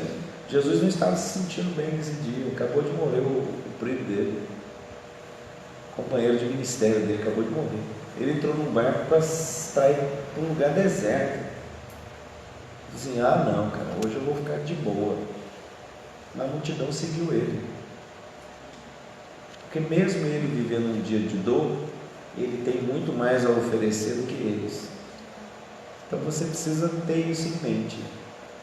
O dia de dor não privou nem Jesus, imagina a gente. Então perder alguém, perderemos. Se frustrar com algumas coisas, com certeza nós vamos nos frustrar. Ter algum momento delicado na vida, todos nós teremos. Mas isso não pode nos privar de ser quem Deus nos chamou para ser. Lógico que vai respeitar o luto, é lógico, eu sei dessas coisas. Mas toma cuidado para qualquer coisa não privar você de exercer o reino. Porque à medida que você deixa que alguma coisa prive você no reino, você está colocando um alvo para o diabo. É só você fazer isso que eu não vou agora. Aí começa a perceber que aquilo começa a acontecer sucessivamente agora. E aí você começa a perceber que muitas vezes você deixou de ser quem deveria ser. Porque lá atrás você deixou uma vez, então agora o diabo sabe que é só aquilo acontecer que você não vai. E que as multidões não vão ter acesso ao reino se você tiver com o coração daquele jeito. Então o inferno vai concentrar esforço em manter você naquele estado, para que você seja um ponto de privação para aqueles que da sua boca vão ouvir o evangelho do reino de Deus. Amém? Então Jesus aqui, quando olhou a multidão, ele nem podia olhar para ela hoje não, cara, hoje eu não estou atendendo, porque João Batista morreu, vou subir aquela montanha ali, vocês ficam aí, vou ter um tempo. Mas não, quando a multidão chegou, ele olhou para elas assim, se compadeceu delas e danou curar, expulsar demônio, fazer o que foi chamado para fazer. Você vai perceber que no dia mau as pessoas vão procurar você para você confortar elas acerca da mesma dor que você está sentindo. Já percebeu? Você está num momento de pecado, você não está legal, e quando você está tentando se livrar de todo mundo, chega gente em você para perguntar a você sobre aquilo que você tem problema. Aí você começa a aconselhar a pessoa, não fica assim, que a Bíblia diz isso e tal, e você ora, aí daqui a pouco você está pregando, mas você está ouvindo a palavra também. Quando acaba aquele aconselhamento, você está melhor do que a pessoa, que ela recebeu, mas você também. E você não só recebeu, como foi útil. Aquela sensação livrou você daquele estado de morte. Então Jesus saiu daqui firmão, porque no momento que ele achou que ele ia ficar mal porque perdeu alguém, ele começou a deslanchar no reino. No final do dia ele estava bem. Amém. João Batista está salvo. Amém. Cuidado para a visão de vida, não fazer você perder alguém, você achar que perdeu, acabou o mundo. Não acabou, meu filho. Amém? Deus não é Deus de mortos. A pessoa não está aqui diante de você, mas está em pé diante da presença de Deus. Mas eu não sei, então se você não sabe, acredita que está. Você vai viver o resto da vida achando que não está, para quê? Confia na misericórdia de Deus, vai saber o que a pessoa pensou no último minuto, você sabe? O que ela sentiu? O que ela carregava no coração antes de morrer? Não tem como saber. Então creia na misericórdia, que Deus interviu. Quem crê no Senhor Jesus não será salvo tu e a tua casa? Você já era crente quando a pessoa morreu? Então creia ao menos na palavra de Deus que diz que essa pessoa está segura em Deus, porque você creu. Toda a sua descendência está debaixo de uma promessa. Então você tem que crer que essa pessoa está em pé, viva diante de Deus, e você chorando aqui na terra. Não há finalidade. Então vá cumprir o seu chamado, vai ser feliz, vai permitir que o reino de Deus acesse seu coração, vai gerar expectativa do seu reencontro na eternidade. Amém. Amém.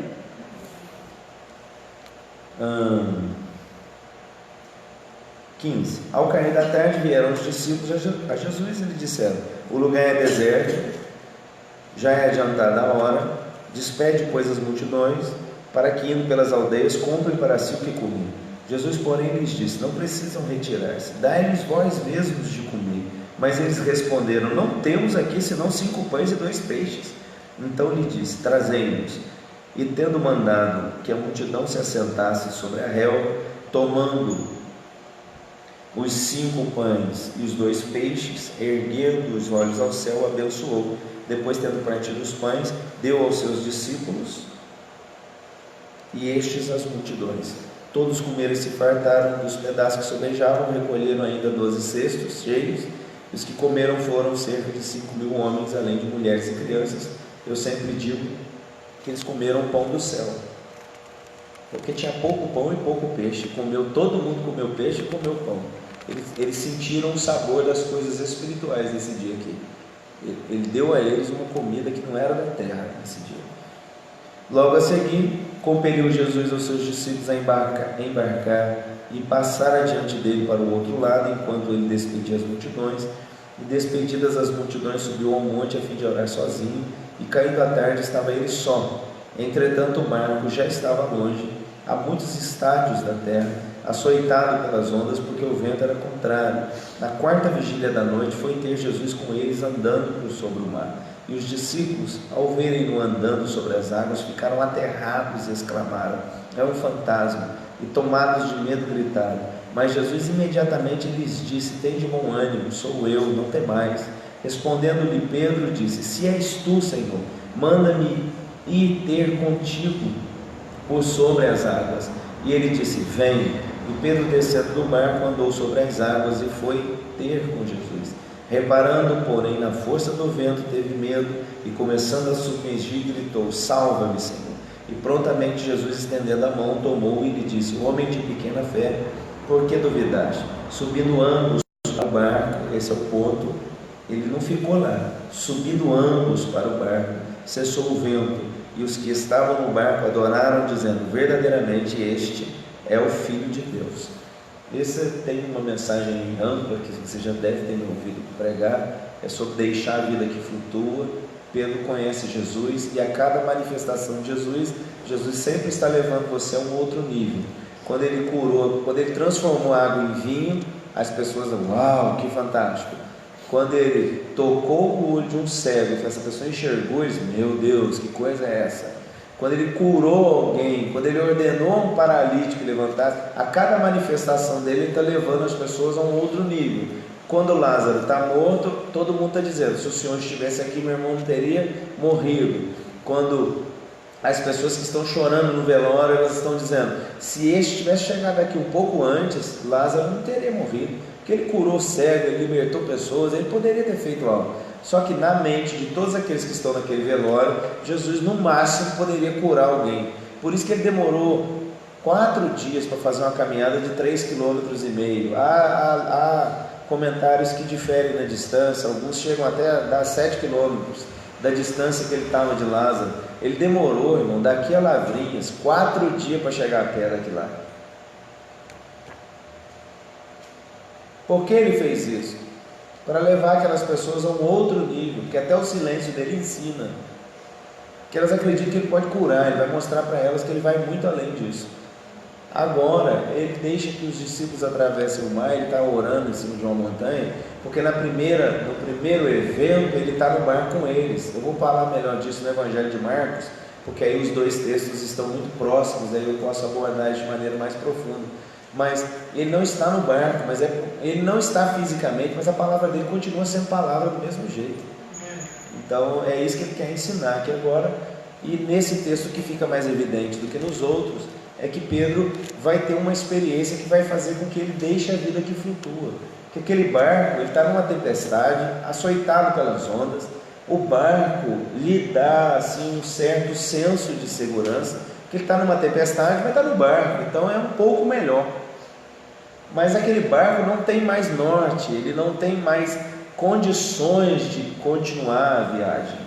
Então flutua, mas não leva a lugar algum.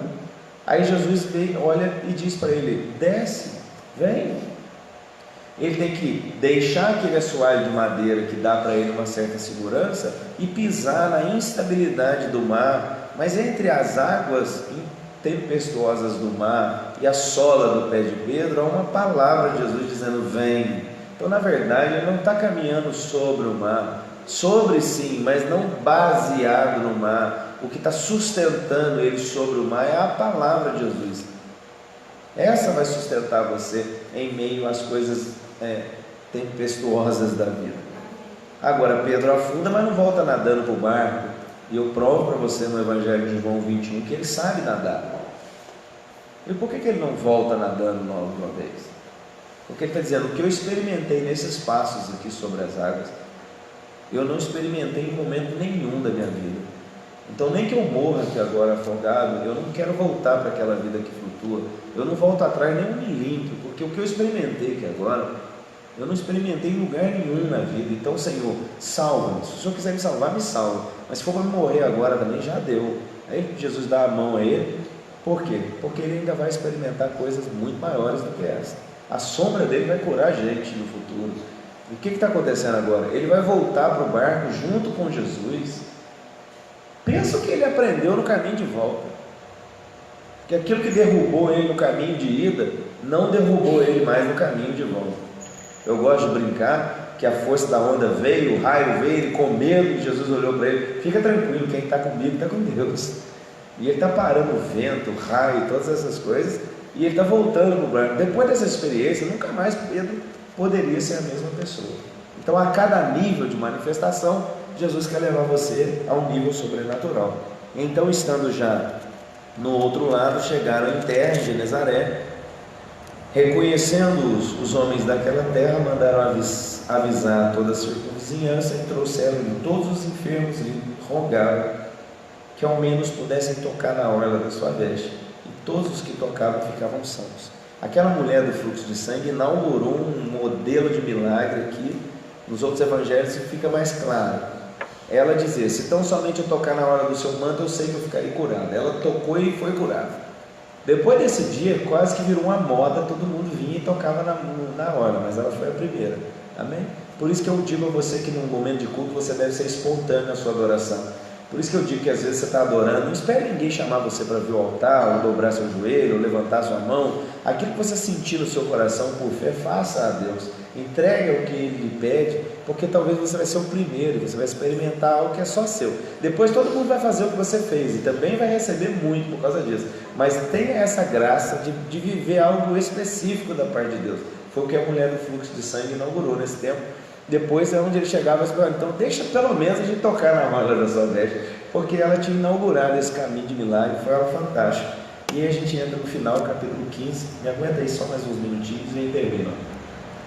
Então vieram de Jerusalém Jesus, alguns fariseus e escribas, e perguntaram, por que transgridem os teus discípulos a tradição dos anciãos, pois não lavam as mãos quando comem? Eles estão nesse assunto ainda, eles estão falando que Jesus quebrou o sábado.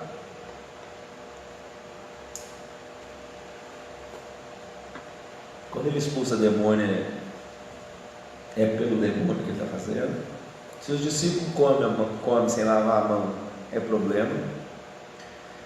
Se os discípulos de João jejuam e os de Jesus não jejuam, é problema. Tudo para a religião é problema, porque fere aquele padrãozinho já estabelecido. Ele, porém, lhes respondeu, por que transgredis vós também o mandamento de Deus? Por causa da vossa tradição? Porque Deus ordenou, honra teu pai e a tua mãe. E quem maldisser a seu pai e a sua mãe, seja punido de morte. Mas vós dizeis, se alguém disser a seu pai ou a sua mãe, é oferta ao Senhor aquilo que poderia se aproveitar de mim, esse jamais honrará seu pai e sua mãe. E assim invalidastes a palavra de Deus por causa da vossa tradição. Hipócritas, bem profetizou Isaías a vosso respeito. Este povo honra-me com os lábios, mas seu coração está longe de mim. Em vão me adoram, ensinando doutrinas que são preceitos de homens. Essa coisa aqui de comer e lavar a mão é coisa de homem, não é coisa da lei, é a tradição. A lei dizia, honra seu pai e a sua mãe. A tradição dizia, aquilo que eu ia poder dar de dinheiro ao meu pai e à minha mãe é corbã, eu sacrifiquei a Deus. Aí o cara fazia isso para se desobrigar do mandamento de ter que honrar pai e mãe. Então ele quebrava o mandamento de honrar pai e mãe, e o que deixava ele tranquilo é que ele estava cumprindo a tradição dos fariseus, dos anciãos, porque existe a lei oral. A lei oral é que fazia os discípulos comerem as espigas e acharem, e os religiosos acharem que aquilo ali era errado, porque a lei oral era aquilo que os anciãos ficam lá debatendo sobre a lei, e eles começaram a formatar padrões, que Jesus vem e fala, não, mas não é bem assim que a lei diz não, cara. Que Jesus não vem destruir a lei, ele veio cumprir, mas cumprir padrão de homem ele não ia cumprir, tradição humana, E tendo convocado a multidão, lhes disse: ouvi e entendei, não é o que entra pela boca que contamina o homem, mas o que sai da boca, isso sim contamina o homem. Está vendo? São as palavras. Então, aproximando-se dele, os discípulos disseram: sabe que os fariseus, ouvindo a tua palavra, se escandalizaram. Ele, porém, respondeu: toda planta que meu Pai Celestial não plantou será arrancada. Ele não tem problema com quem se escandalizar. Deixai-os, são cegos, guias cegos. Ora, se um cego guiar outro cego, cairão ambos no barranco. Então lhes disse Pedro: explica-nos a parábola. Jesus, porém, disse: também vós não entendeis ainda? Não compreendeis que tudo o que entra pela boca desce para o ventre e depois é lançado no vaso? Mas o que sai da boca vem do coração, e é isso que contamina o homem, porque do coração procedem maus desígnios, homicídios, adultérios, prostituição, furto, falso testemunho, blasfêmia. São estas as coisas que contaminam o homem, mas o comer sem lavar a mão não o contamina. Eu sou prova. Hoje eu comi bolo com a luva cheia de concreto. Não mata, gera anticorpo. Amém? Pode ficar tranquilo. Partindo Jesus dali, retirou-se para os lados de Tiro e Sidom, e eis que uma mulher cananeia, que viera daquelas regiões, clamava: Senhor, filho de Davi, tem compaixão de mim, minha filha está horrivelmente endemoniada. Ele, porém, não lhe respondeu palavra, e os seus discípulos, aproximando-se, rogaram-lhe: despede-a, pois vem clamando atrás de nós. É esse espírito religioso que Jesus quer tirar dos seus 12 primeiro. A mulher vem gritando atrás: Jesus, filho de Davi, tem misericórdia, minha filha está endemoniada. Pensa numa mãe atribulada. Jesus está andando, ó. Aí os discípulos vêm e falam assim: essa mulher está vindo gritando atrás de nós, só quer que a gente mande ela embora? Manda ela embora, faz alguma coisa. Aí Jesus dá uma olhada para os discípulos, não tem misericórdia no coração deles. Ele dá uma olhada na cara da mulher, parou para falar com ela. Que a compaixão é o gatilho do sobrenatural. A gente não deve ter pena dos outros, dó. Ai, tem uma dó. Você tem dó, mas não faz nada. Tem que ter compaixão. Compaixão é diferente. Você para, alguma coisa tem que fazer. Nem for uma oração para essa pessoa, um abraço, um beijo que eu der, uma oferta que eu der, 1 quilo de alimento que eu comprar, alguma coisa que eu fizer, compaixão. Aquilo vai acionar alguma coisa de Deus na vida daquela pessoa. Ela, porém, veio e o adorou. 24. Jesus respondeu: não fui enviado senão as ovelhas perdidas da casa de Israel. Que ela não faz parte do povo de Israel, lembra? Ele veio para os seus não o receberam. A gente entrou na salvação no segundo plano, vamos dizer assim. Não é isso, mas para que você entenda. Então, nesse momento, ele está pregando para os seus. Ele fala assim: ó, eu fui enviado para as ovelhas perdidas da casa de Israel. Ela, porém, veio e o adorou, dizendo: Senhor, socorre-me. Então ele respondendo disse: não é bom tomar o pão dos filhos e lançá-lo aos cachorrinhos. Esse cachorrinho é uma maneira carinhosa, ele não está sendo indelicado com ela, não. Ele só está dando um exemplo para que ela entenda que ela está... Como eu posso explicar? ela está fora do alcance. É isso que ele está tentando dizer para ela. Ele fala: minha função aqui é saciar a fome dos filhos. Não é certo eu preparar a mesa, pegar o pão que é dos filhos e dar aos cachorrinhos. Eu não posso fazer isso agora. Ela, contudo, replicou: sim, Senhor. Porém, os cachorrinhos comem das migalhas que caem da mesa dos seus donos. Então lhe disse Jesus: ó mulher, grande é a tua fé, faça-se contigo como queres. Desde aquele momento sua filha ficou sã. O que aconteceu ali? A mulher usou as palavras de Jesus, cara. Isso aqui é o primórdio do que você e eu fazemos hoje quando a gente lê. Ele explicou para ela, assim, não é bom a gente pegar o pão dos filhos e dar aos cachorrinhos. No Oriente, eles cuidam do cachorro quando é filhote, quando é grande, o cachorro vive quase que por si, naquele período.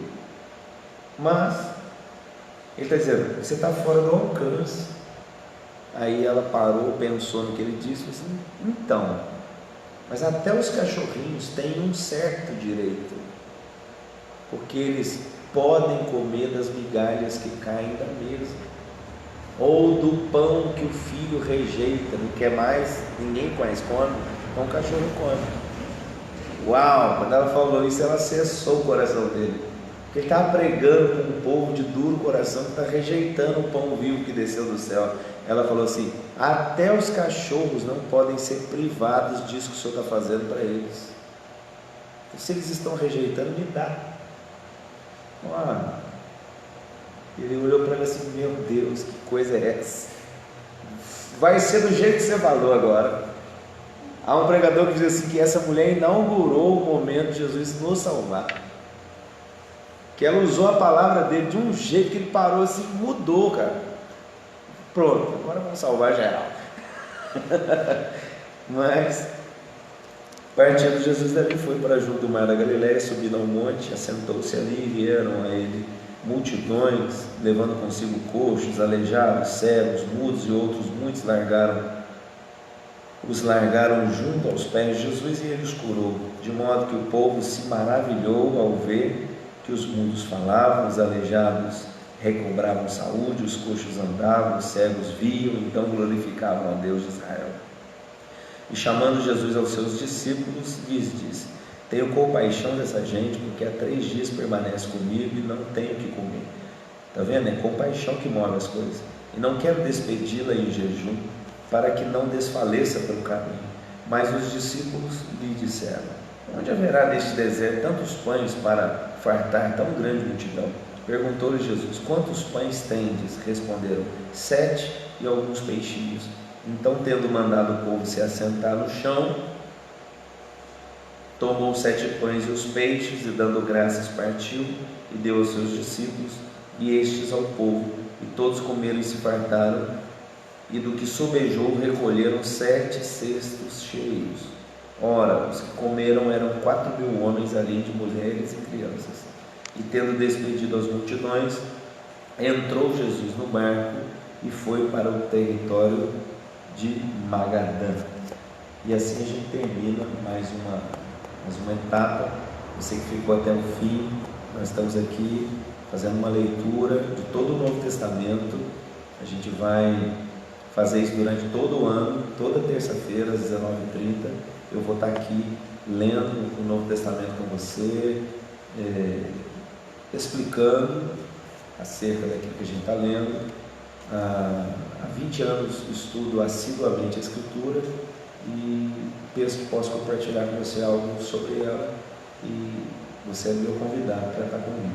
Essas aulas elas estão na live aqui no Facebook, e eu também estou disponibilizando elas no YouTube, para que você consiga compartilhar e isso possa ficar salvo no futuro, você ter esse material para ajudar a compreensão das Escrituras. Que o Senhor te abençoe poderosamente. O povo me pergunta o que a gente faz depois. Agora eu vou orar aqui, nós vamos tirar dúvida. Quem sabe um dia, numa aula mais curta, a gente tira dúvida aqui online também. Deus abençoe você poderosamente.